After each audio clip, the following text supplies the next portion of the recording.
See if you can guess this one. Is it a song or a slogan? No, it's a slogan. A very popular slogan. Go ahead.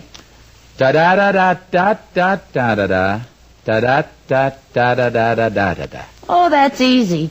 America's finest silver plate is 1847 Rogers Brothers. Oh, you're just too smart. Sure.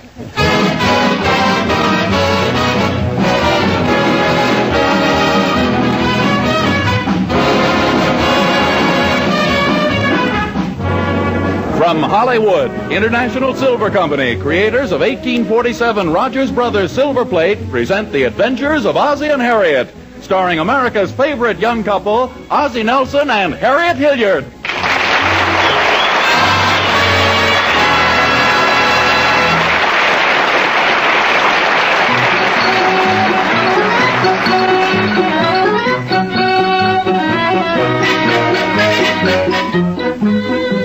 Well, folks, let's look in on the Nelson household at 1847 Rogers Road.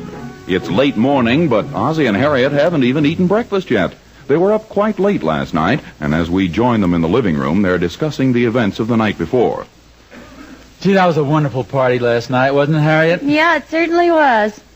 And it's amazing what happens to you after one glass of beer. Now, just what is that supposed to mean? You trying to imply that one glass of beer made me, shall we say, a little hazy? We shall say it. It's ridiculous. After the party, I drove us home all right, didn't I? See what I mean? We're the ones that gave the party.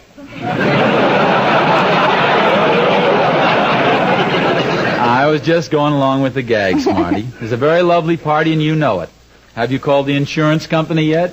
No, I haven't really checked to see if there's any damage.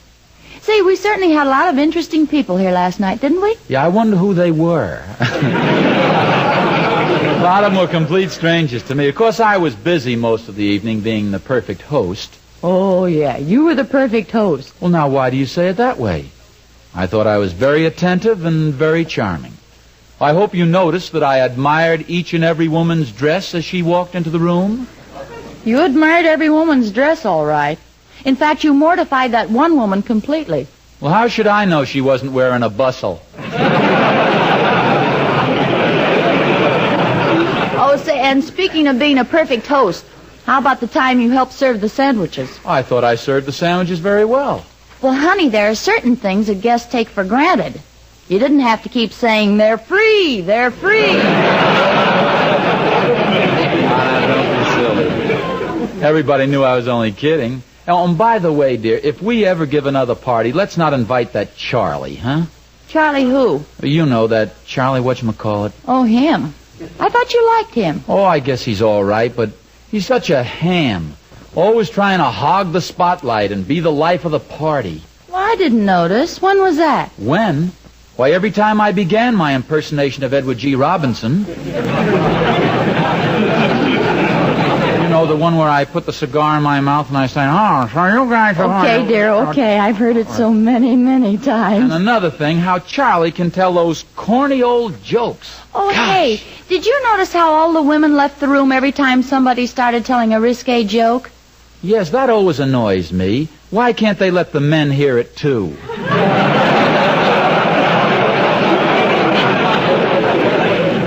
It was a swell party, though. I really had a wonderful evening. Wasn't it fun dancing for a change? Yeah, it sure was. Hey, how about that big fat friend of yours doing the Roomba? Yeah, she was quite a sight. I'll say every time she danced around the room once, she rearranged the furniture twice. I wonder if Gloria has breakfast ready yet. I'm absolutely starved. Starved? Well, not exactly, but you know how us women like to exaggerate a little. Oh, yes, which brings up a little matter I've been wanting to talk to you about. What's that, dear? That exaggeration of yours at the party last night, the one that involved me. Well, I've been wondering when you're going to bring that up. Why did you announce to everybody that I could do 50 push-ups? Well, I'm proud of you, dear. Were you proud of me when I could only do 7 and nearly burst a blood vessel? You certainly let me down. That's just the point I'm trying to make. I didn't let you down. You just built me up too high. Well, how would it have sounded if I'd said, my husband can do 5 push-ups? That'd be pretty small potatoes. So I simply said 50. You noticed that everybody was very much impressed. Yeah, until I couldn't get up after the 7th one. If you must exaggerate, dear, I wish you'd leave me out of it. Oh, here's David. Good morning, son. Morning, Pop. Morning, Mom. Good morning, David. When are we going to have breakfast, Mom? Well, maybe I'd better go out in the kitchen and see how Gloria's coming along. Party kept her sort of busy last night, and she cleaned up afterwards. I'll be back in a minute. How was the party last night, Pop? Oh, it was a lot of fun, except for one embarrassing situation your mother got me in. What happened, Pop? Well, your mother insisted on bragging about me, and she just let herself go. Of course, she's a very lovely and wonderful woman, and I wouldn't criticize her for the world. But, oh, brother, how that gal can exaggerate things. I know, Pop. When she tells other kids' mothers about my grades, she always adds 5 points onto every subject. I'd like to hear what she'd tell them if you made 100 and something. Don't worry about it, Pop. There's not a chance. Oh, why not, David? Well, nobody's perfect, you know. Where'd you pick that line up? From you. Oh. When you get older, son, you'll find out that women are the biggest problem in a man's life. They're so stubborn and obstinate. And yet, at the same time, they're so changeable and confusing. It's impossible for you to figure them out. Well, gee whiz, Dad. Why do men marry them? Well, I'll take that up in a different talk.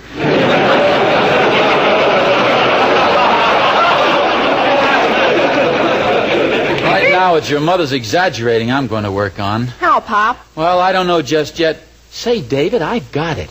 Why didn't I think of this before? This is wonderful. What is it, Pop? It's the old psychology. You see, all I have to do is start exaggerating things much worse than she ever dreamed of. When she sees how silly that sounds, she'll quit exaggerating things herself. Do you understand? Sure. Oh, boy, that sounds good. Now, David, don't be surprised at anything I say at breakfast. I may say some very strange things, but I think this will cure your mother. Okay, Pop. Can I help you? Well, thanks, David, but I can handle it myself. When I really make up my mind to change something about your mother, you know what happens. I sure do, Pop. But you might as well try anyway.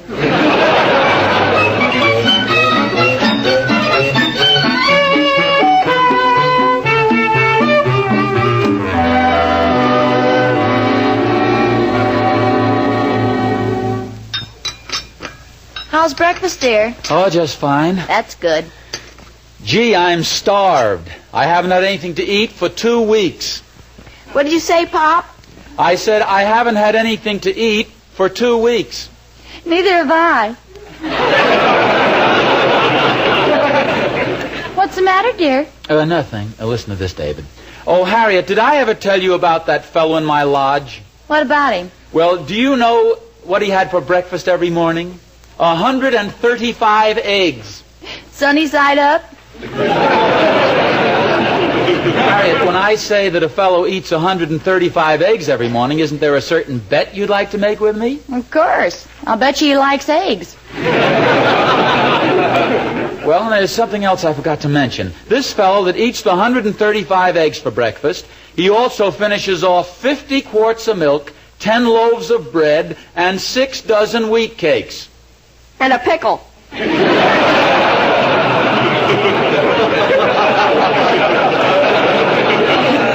Another slice of bread, dear? Thank you. By the way, Harriet, I saw the strangest thing in the paper this morning. It's all about a boy with 2 heads. Oh, is that so? Another boy with 2 heads. There have been several cases like that lately. Well, this one is very unusual because one of his heads is smarter than the other, and this boy is in 4B and 4A at the same time. That's right. Half of them is in my class. A little more milk, dear? No, thanks. I don't feel like eating anymore. I wonder what happened to Gloria. Well, I don't know, dear, but if you finish breakfast, I'll call her. Oh, Gloria! Gloria! Did you call me, Mrs. Nelson?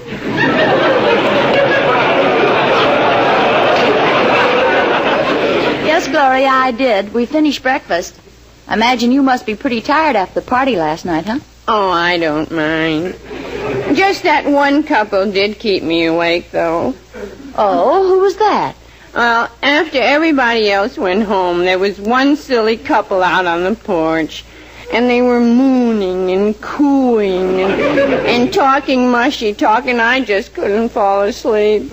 But, Gloria, you can't hear anything on the porch from your room. You can if you lean out the window. Was there much food left over, Gloria? Well, let me see.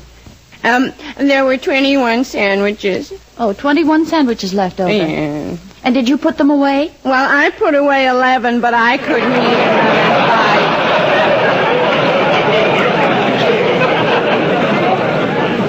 Well, thanks to you, Gloria, everything at the party went smoothly, with the possible exception of those cocktails you mixed.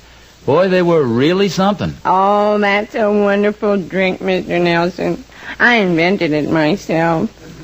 I call it the air pressure cocktail. The air pressure cocktail? One drink and you blow your top. Oh, so that's what it was. My boyfriend Elmer really knows how to make strong drinks.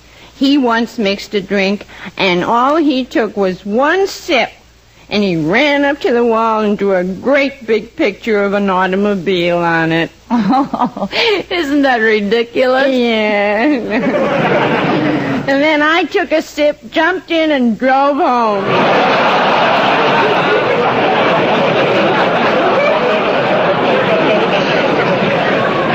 I better take this pile of dishes away. Oh, before I go, I knew there was something I wanted to tell you. You know that drain in the sink that we've had so much trouble with? Yes. Well, there was something left in some of the glasses, and I poured them into the sink. It's not clogged up anymore. I'll see you later. Harriet, did you hear that story Gloria told about the drink in the automobile? Yes, I thought it was very funny. You didn't think it was an exaggeration? Well, what do you mean, Ozzie? I simply mean that you've become so accustomed to exaggerations, dear, that you don't even notice them anymore. Now, take that fantastic story I told you before about a guy eating 135 eggs, 10 loaves of bread, 6 dozen wheat cakes, and 50 quarts of milk in one meal. It didn't even surprise you. Well, why should it surprise me? I've had your relatives over for dinner. Your Uncle Peter could eat that guy under the table and then eat the table right off of him. The last time your Uncle Peter had dinner here, you could reconstruct the skeleton of a cow from the bones in his plate. Harriet, it so happens that my Uncle Peter hasn't even got any teeth. Then I got news for you. He gummed us out of 40 red points.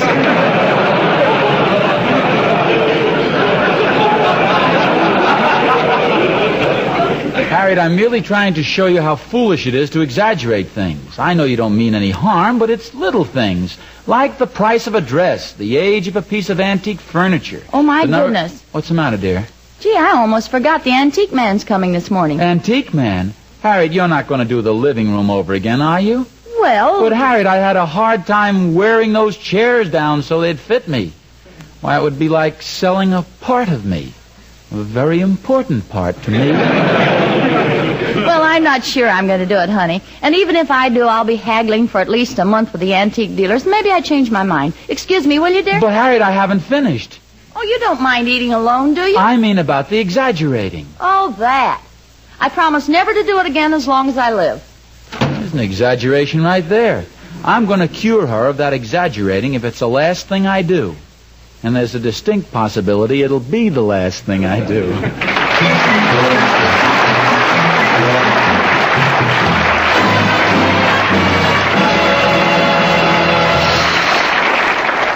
The silver plate of 1847 Rogers Brothers is about ready to make a trip.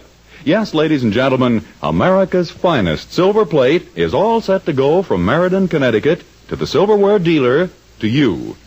And let me tell you, it'll make the trip in style. 1847 Rogers Brothers silver plate will leave Meriden groomed in perfect beauty, as lovely as artistic hands can make it. And I'll wager if you could be around when it arrives at your silverware dealers, you'd see that old expert's eyes light up with welcome. It's been a long time since he's seen silver plate with the exquisite, unmistakable craftsmanship of 1847 Rogers Brothers.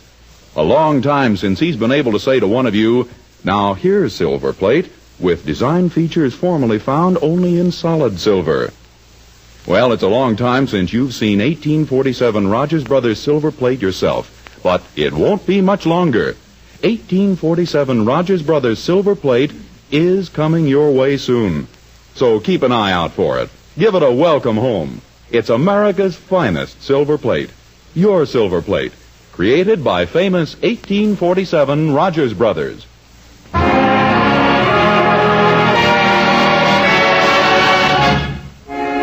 And here are lovely singing stars, the four famous King sisters. I don't care who knows it. I'm in love with you. I guess I'll always be this way. Nothing you do or say can ever change me.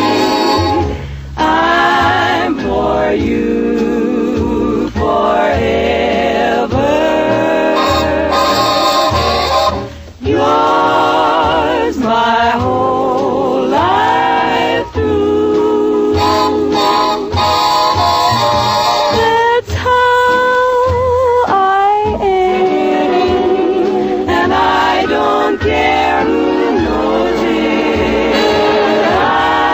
I'm in love with you.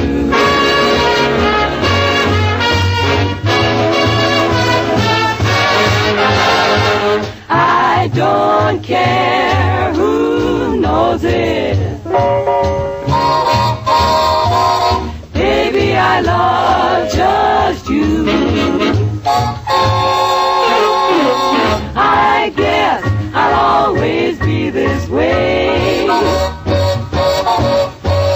Nothing you ever do or say can change me. Guess you're stuck with me. I'm for you forever. Yours my whole life through. That's how I am, and I don't care who knows it. Shouting from the steeple, telling all the people, darling, I love just you.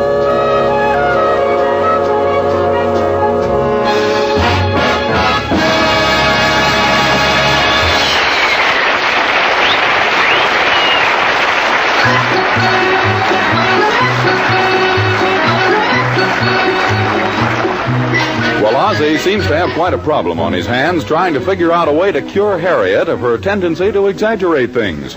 Right now, he's out on the front lawn thinking things over and hunting for devil grass when the Bobby Sox department from next door calls to him. Hello, Mr. Nelson. Oh, hello there, Emmy Lou. How are you doing with that devil grass? Oh, pretty good. I wish that was my only problem. Oh, something serious? Well, no, not really, but it's something that might eventually prove embarrassing. Could I be of any help? I've got $9 saved up out of my allowance. Oh, well, thanks very much, but that's not what I meant this time. You see, I've been trying to prove something to Mrs. Nelson. So far, I've been completely unsuccessful. What's it about? It's this business of exaggeration, Emmy Lou. Why do women exaggerate anyway? Women don't exaggerate, Mr. Nelson. They don't. No. It's just that after they get done telling the truth, they keep on talking. Yes, it does sound pretty reasonable, but I still don't understand it. Well, I'll try to explain it to you, Mr. Nelson. Suppose I'm introduced to some boy and he's really an absolute goon.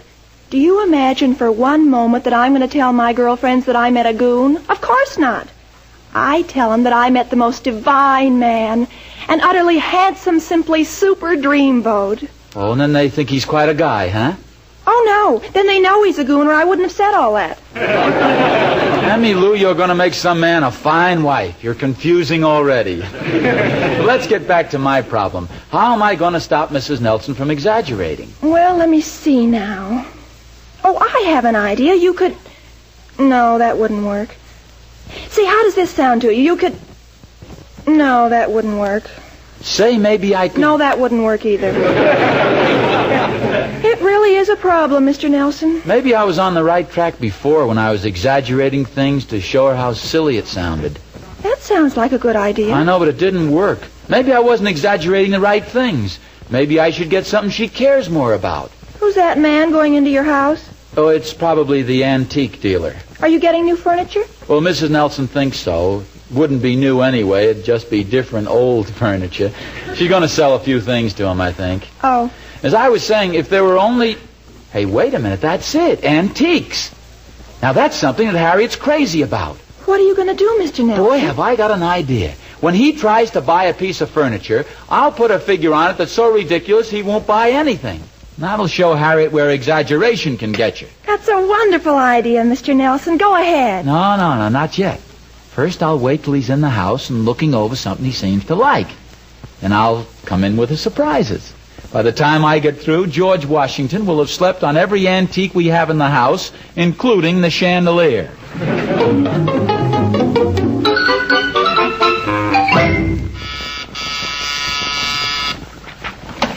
Mrs. Nelson? Yes. Are you Mr. Johnson from the antique shop? Oh, no. My name is Clark. I'm from the county tax assessor's office.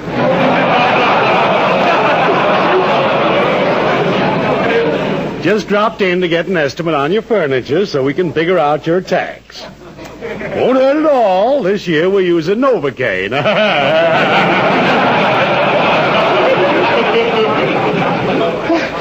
You certainly seem happy at your work. Oh, I've been at it a long time. Know it like a book. Yes, ma'am. When I start assessing, I ain't just a guessing.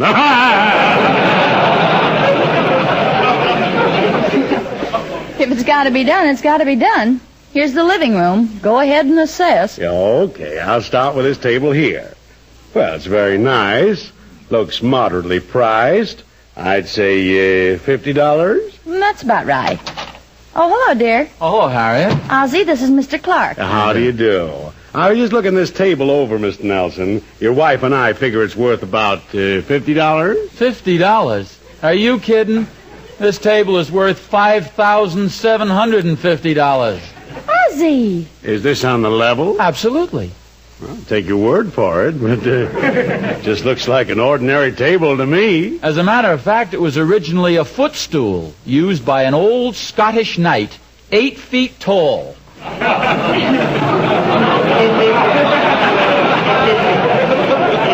Of course, the knights were longer in those days. Ozzie, dear, Mr. Clark And is I from suppose you think this piano here is an ordinary piano? Well, it looks like a regular piano. Well, sir, this is one of the most valuable antiques in all America. This happens to be the very piano that the finance company took back from Franz Schubert. Amazing. Are you sure of that? Well, why do you think he never finished the unfinished symphony? Oh, say, I was wondering why he hadn't written anything lately.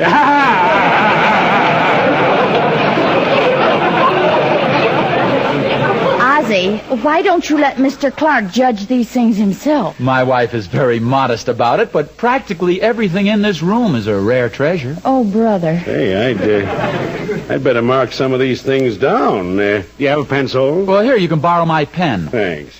Now, what would you say that piano and bench were worth, Miss Nelson? Oh, really, Mr. Clark? Well, I that's don't... hard to say. Let me see. I tell you what, just put down any large figure. You won't be more than a few $100,000 off. Well, if you insist, I'll just... Whoop! Say, one thing I know ain't a rare antique is this pen you just handed me. Look, I got ink all over my hands. And besides, it's got the initial N on it for Nelson. Mr. Clark, N also stands for Napoleon, you know. It just so happens that was Napoleon's favorite pen. You mean he got ink on his fingers, too? Why do you think he kept his hand inside his coat all the time? My. Say, Mrs. Nelson, you know, you haven't entered the conversation. I'm a little sorry I entered the room. She's very modest about all these Well, things, you know. so much for the antiques. Now let's get down to the everyday stuff, like Well, this floor lamp here. Oh, well, that's just a Mr. little... Clark, you have just succeeded not only in picking out one of the most valuable possessions in the house, you have picked out the most valuable. This floor lamp? That's right. This floor lamp, as you so casually put it, was once used by Julius Caesar. Oh, now wait a minute. Electricity wasn't even discovered then. Now do you see why it's so valuable? Oh, sure. Well, now tell me, Mr. Nelson, about what would you say the contents of the house are worth? Conservative. Oh, I'd say conservatively, $450,000. I give up. Well, thank you very much, Mr. Nelson. You've been most cooperative. It's been a pleasure, I'm sure, Mr. Clark. Mr. Nelson, before I go, may I say just one thing? Go right ahead. A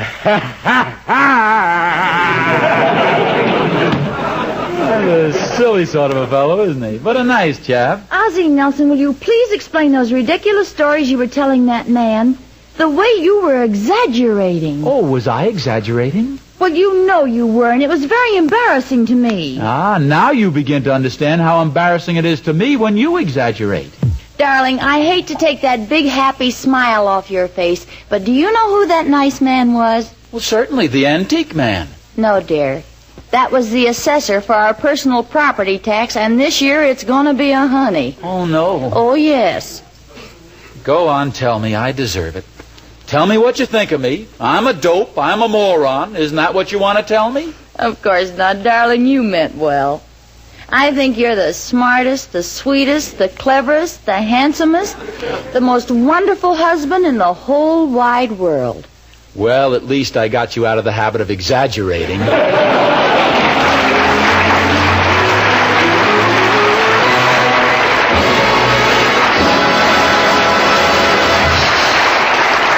Ozzie and Harriet will be back in a moment. But first, Mr. Smith, I have a bone to pick with you. Do you know what I did yesterday? I went to my silverware dealer and asked for 1847 Rogers Brothers silver plate. and he didn't have it. He said if he could have sold 1847 Rogers Brothers silver plate to all the people who've been asking for it the last 3 years, he could have been retired by now. I'm sorry, really sorry. But if you recall, all I've said is that 1847 Rogers Brothers silver plate will be back at your dealer soon. And that soon is getting closer every day. Well, perhaps it's a little my fault. I'm so anxious to get 1847 Rogers Brothers silver plate, I run every time I hear the name. And by the way, I saw a lovely 1847 Rogers Brothers pattern in a magazine the other day, and I've been trying to remember the name of it. Well, what's it like? Well, it has 2 flower ornaments, one right where the shaft joins the bowl, and the other about halfway up. Oh, that sounds like adoration. That's it.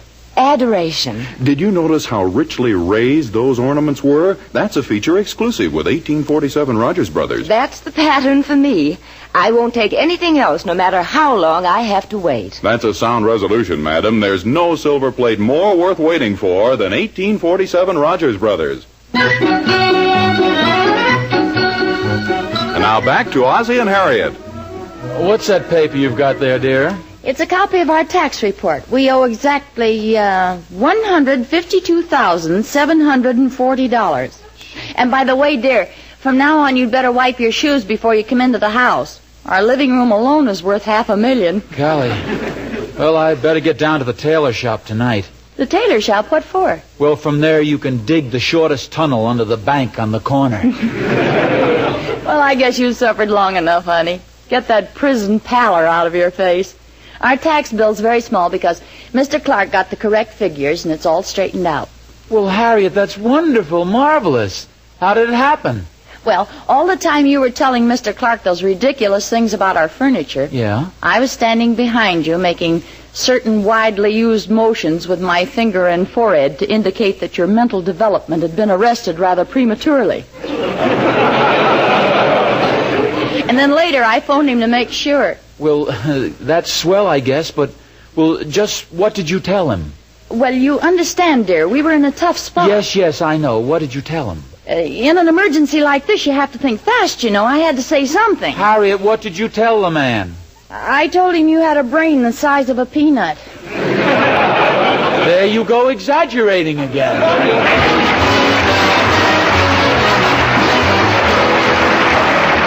International Silver Company, creators of 1847 Rogers Brothers Silver Plate, invite you to listen again next Sunday to the adventures of Ozzie and Harriet, with songs by the King Sisters and music by Ozzie Nelson's orchestra. And don't forget, America's finest silver plate is 1847 Rogers Brothers. You're right, Harriet. America's finest silver plate is 1847 Rogers Brothers. This program originates in the Hollywood studios of the Columbia Broadcasting System and is also broadcast over the Trans-Canada Network of the Canadian Broadcasting Corporation. This adventure of Ozzie and Harriet will be transmitted to our men and women overseas by shortwave and through the worldwide facilities of the Armed Forces Radio Service. Appearing in support of Ozzie and Harriet were B. Benaderet, John Brown, Joel Davis, Louise Erickson. Original music was composed by Billy May. This is Vern Smith speaking. This is CBS, the Columbia Broadcasting System.